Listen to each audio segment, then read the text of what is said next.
నిన్న ఉదయం రాహుల్ గాంధీ గారు అక్కడ మాట్లాడిండు, నార్త్ ఈస్టర్న్ స్టేట్స్ లో బస్సు యాత్రలో మాట్లాడిండు.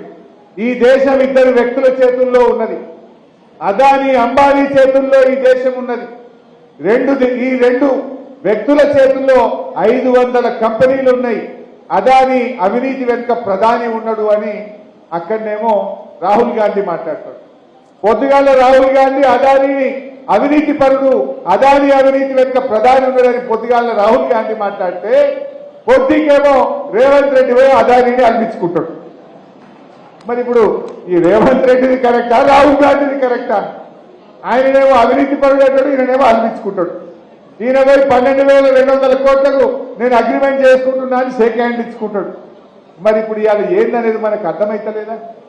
ఇలా బీజేపీ లాంటి మతతత్వ శక్తుల మీద పోరాడింది బీఆర్ఎస్ పార్టీ. ఇలా ఓ పెద్ద పెద్ద మాటలు, బీజేపీలతో మేము కొట్లాడటం, ఎడగొట్టాడండి మీరు. ఇలా బీజేపీలను ఓడగొట్టింది ఎవరు?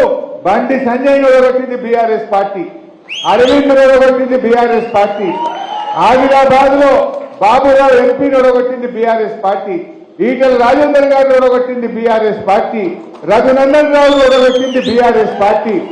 అసలు బీజేపీతో కొట్లాడింది బీఆర్ఎస్ పార్టీ కదా.